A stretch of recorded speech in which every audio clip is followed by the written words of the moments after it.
정 원장님 이제 의사이시잖아요. 네. 그러니까 사람들이 악몽을 꾸며 고통받는 분들에게 독송하면 좋다고 권하는 경이 있다면서요? 예, 보면 이제 우리 그 환자분들 중에 이제 악몽에 시달려서 잠자기도 어렵다.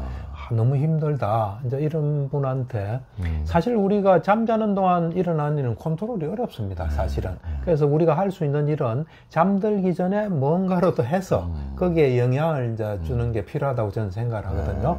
그래서 보면은 미얀마에서는 보호경이라는 게 있습니다. 11가지 보호경이 있어서 이걸 하면 우리가 보호받는다. 이제 병이 있을 때 또 하는 또 경이 있습니다. 또 요럴 때 하는 경이 있는데 그 보호경 중에서 저 나름대로 이제 3대 보호경을 생각을 합니다. 이제 그게 뭐냐면 보배경, 그 다음에 자해경, 축복경. 요 세 개가 제가 내용을 보면 굉장히 좋아요.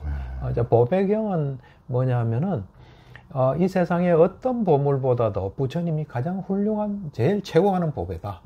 또 세상에 뭐 여러 가지 법들이 있는데 부처님의 가르침이 가장 보배다.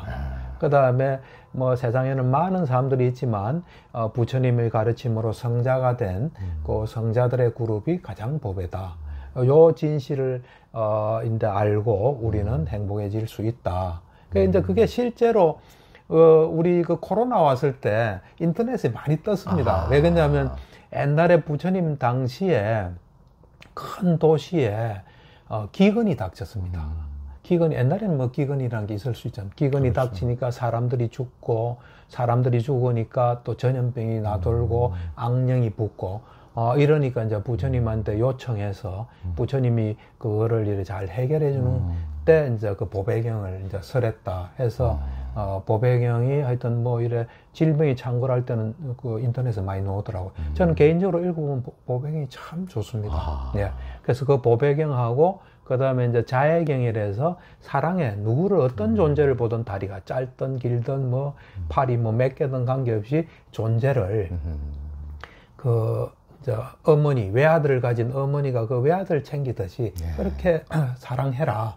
이제 이런데 자해경은 사랑의 내용만 있는 게 아니라 그 보면은 내용이 참 좋습니다. 그러니까 그 어떤 열반을 구하는 자는 어떻게 해라.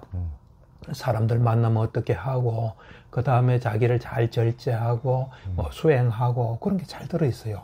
그래서 자해경도 읽었을 때 우리 마음에 좋은 영향이 와요. 그 다음에 이제 축복경도 참 좋은 게 축복경이 그 당시에 설해질 때는 이제 사람들이 뭐가 가장 축복스러운 건가 하다가 이제 그게 뭐 해결이 안 되니까 부처님한테 이제 뭐 천신이 물어보는 거로 이제 시작되는데 거기 보면 우리가 어떻게 살아야 될지 부처님께서 가이드라인을 다 줍니다.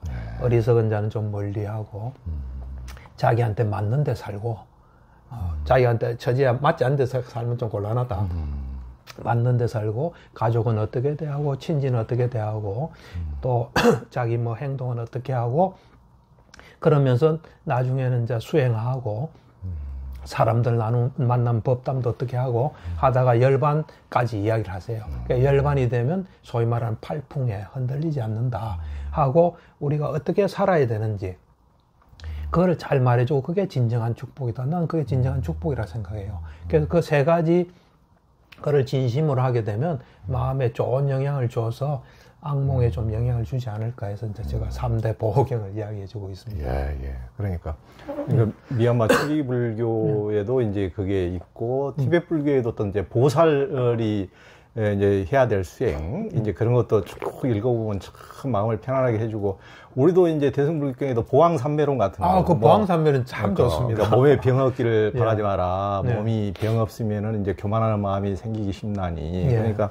그러니까 온갖 그 우리가 액난이라고 하는 것조차도 그것을 오히려 고통으로 받아들이지 말고 우리의 삶을 어떻게 다시 변화시키고 행복을 찾는 어떤 계기로 받아들이게 생각을 완전히 의식을 전환하게 하지 않습니까? 맞습니다. 그런 것들을 쭉 독송을 하면은 이제 힘들 때 굉장히 어떤 생각을 전환해서 이제 두 번째, 세 번째, 네 번째 화살을 피해갈 수 있게 맞습니다. 도와주는 거죠. 네, 맞습니다. 그 불교에서는 이제 탐냄과 성냄, 어리석음 예, 이 예. 세 가지 탐진치를 세 가지 독이라고 하는데요. 삼독. 예, 예.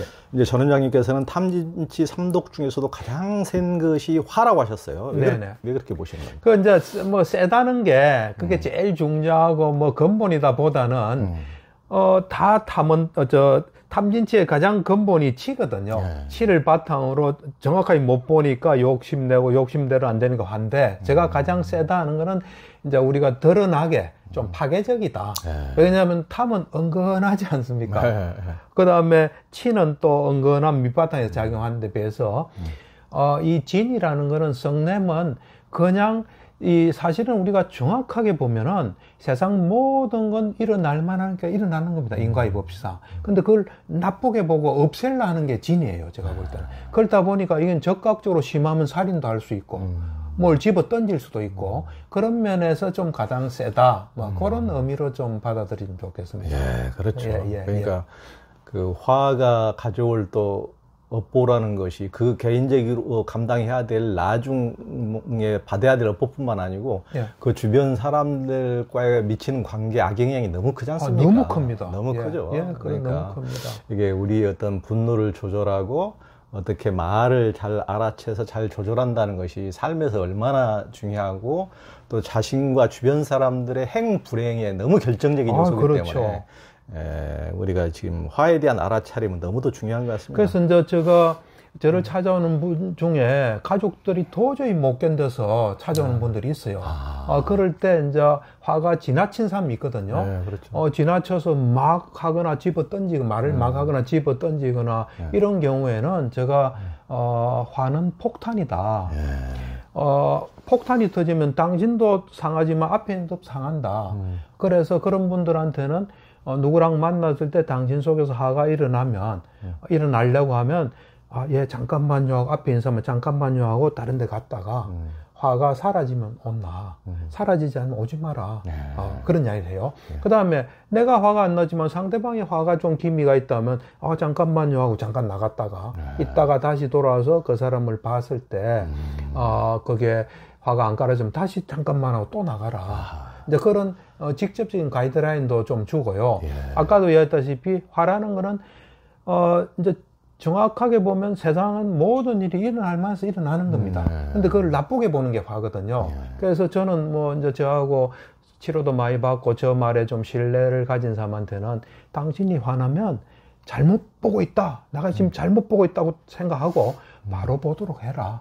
그리고 일어나는 일은 화의 대상이 아니라 당신에게 도움되는 좋은 경험이 된다. 그걸 통해서 남도 알고 세상도 알고 자신도 앓는 그런 좋은 그 어떤 순간이 되도록 해야 된다. 뭐 이제 그런 여러 가지 뭐 사람에 따라서 해주죠.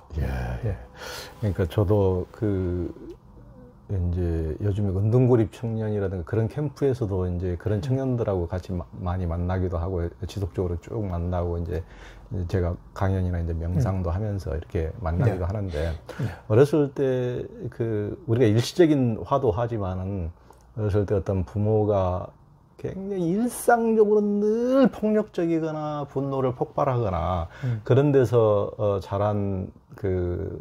자라서 거기로부터 이제 깊은 트라우마와 상처를 가진 사람들이 나중에 10년, 20년이 흘러가지고 어떤 그 깊은 내상이 되는 것인지 그걸 보기 때문에 이제 가정 내에서도 일상적으로 그렇게 습관적으로 이렇게 화를 낸다는 것은 참 어린 애들이 있는데 늘 어떻게 보면은 실내에서조차도 칼비를 맞고 바늘비를 맞고 바늘 우박을 맞고 깨진 병 조각을 맞는 것과 비슷한 느낌이거든요. 그렇죠. 그렇게 그러면서 심할 수 있죠. 그러니까 외상만 입는 것이 아니고 그것은 또 심리적으로 깊은 상처를 입기 때문에 그것은 밖에 상처가 치료돼도 사라지지 않는 굉장히 오래 남는 것을 보기 때문에 그 일상적인 분노가 얼마나 큰 해악인지 참 아무리 강조해도 지나치지 않고 전 원장님께서 탐진치 중에서도 화가 세다고 하신 말씀이 참 이해가 갑니다.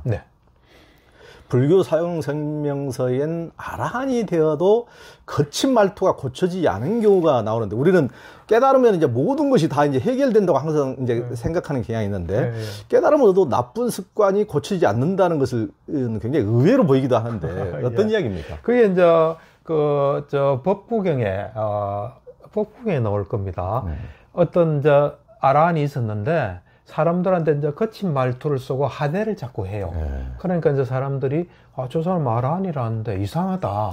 그래서 이제 부처님한테 뭐 보고를 한 것 같아요. 그래서 이제 부처님께서 그분의 과거생을 500생을 보니까 아주 뭐 이래 가문이 좋은 집에 지위가 높은 가문에 500년을 이제 있다 보니까 하대하는 게 이제 좀 섭성 비슷하게 됐지. 그 하대하는 순간에 탐진치가 있어서 그런 건 아닌 이제 그런 경우도 있다 하고 이제 부처님이 말씀하세요.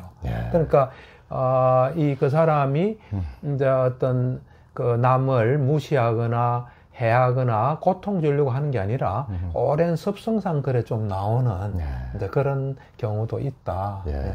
그러니까 이제 예전에 바라문이었으면은 어떤 바라문은 그 힌두에서 엄청나게 존경받고 존대받기 때문에 이제 그런 것이 습에 너무 붙어가지고 옛날 우리나라로 따지면 양반 습이 양반 습이 붙어서 다 하대하고 왕은 왕으로 이제 습이 붙어서 그렇게 뭔가 해탈이 돼도 그것이 습관이 고치지 않는다는 게 습관이라는 게 얼마나 무서운 건지 참 보여주는 대목이 아닐 수가 없습니다.